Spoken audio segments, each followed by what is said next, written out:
Assalamualaikum admin dan pendengar semua. Saya seorang suami berumur 40-an. Dah pun berumah tangga hampir 10 tahun. Ada anak yang comel seramai 2 orang. Kita sedia maklum di Malaysia ni sentiasa hangat dengan isu viral kahwin cerai dan juga poligami. Saya yang tak minat ambil tahu pun tanpa tak sengaja boleh jadi tahu sebab orang sekeliling asyik bercinta, termasuk isteri saya. Ramai orang kata kaum isteri paling tersentuh emosi dengan isu-isu macam tu, terutamanya isu poligami. Sebenarnya ada juga para suami yang tersentak tapi tak nak tunjuk. Lagi-lagi kalau tiba-tiba isteri naik angin merajuk walaupun kita tak buat salah apa-apa, hanya sebab isteri takut kita ceraikan dia atau memadukan dia. Yang isteri tak tahu, kebanyakan suami ni takut juga nak bercerai dan tak nak madukan isteri pun. Saya boleh kata lelaki lah yang paling lemah mentalnya berbanding isteri bila melibatkan hal cerai berai ni. Jika nak tahu kenapa dalam dunia ni hukum-hukum agama lebih memenangkan lelaki, itu adalah bukan kerana lelaki kuat, tapi lelaki lebih lemah berbanding perempuan. Lelaki ni fizikal je kuat,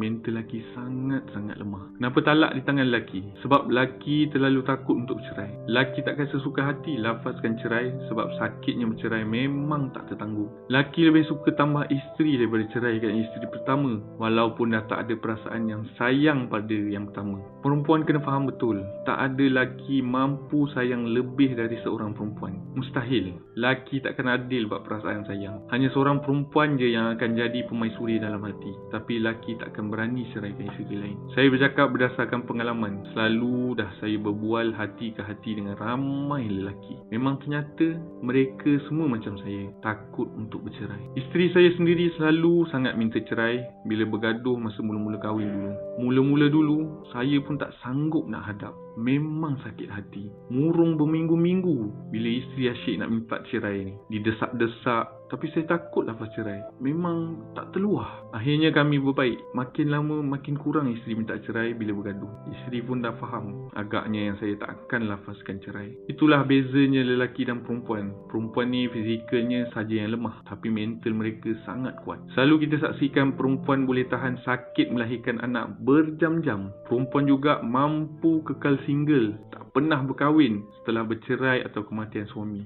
Ramai perempuan begitu berbanding lelaki, menunjukkan diorang ni memang boleh survive kalau bercerai dan boleh hidup tanpa lelaki. Lelaki pula kalau bercerai atau kematian isteri, sekejap dia dah cari pengganti lain. Orang kata tanah kubur isteri masih merah, suami dah menikah. Bab poligami ni, saya memang katakan kebanyakan lelaki dah tak sayang lagi isteri pertama, sebab itu mereka tambah yang kedua. Yang pertama tu disimpan sebab nak melindungi hati lelaki yang rapuh dan lemah. Walaupun dah tak sayang, lelaki tak sanggup nak ceraikan. Saya pun tak faham kenapa. Tapi melalui pengalaman dari kenalan lelaki-lelaki yang berpoligami ni, mereka sendiri akui rasa susah hati kalau ceraikan yang pertama. Mereka akan rasa kehilangan sesuatu, tapi dalam masa yang sama mereka tak peduli pada isteri yang pertama. Pelik kan? Tapi itulah lelaki. Apa yang saya nak sampaikan ialah, jikalau perempuan atau isteri pertama terlalu sakit hati dengan suami, contoh dia macam ni lah, sakit hati dengan perangai buruknya dan tak boleh terima poligami, saya cadangkan perempuan-perempuan atau puan-puan minta cerai saja.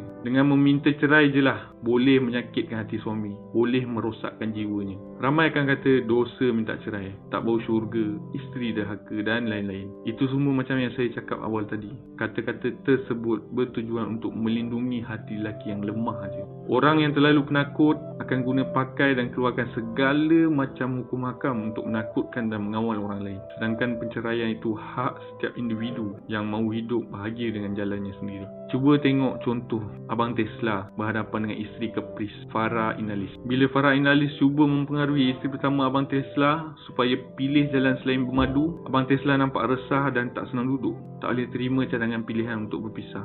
Dia memang nampak takut. Contoh lain macam Samsul Yusof. Selalu susah untuk beliau menceraikan Puteri Sarah walaupun telah mengabaikan isteri. Sampai Puteri Sarah terpaksa merayu-rayu, malukan diri sendiri. Akhirnya cerai juga. Saya pun tak sanggup kehilangan isteri, walaupun kadang-kadang perangai dia tu boleh buat saya rasa nak hantar je isteri tu dekat zoo negara bagi harimau Baham. Itulah macam saya kata, lelaki terlalu takut dengan perceraian. Bukan sebab sayang isteri tak nak bercerai. Lelaki memang takut cerai.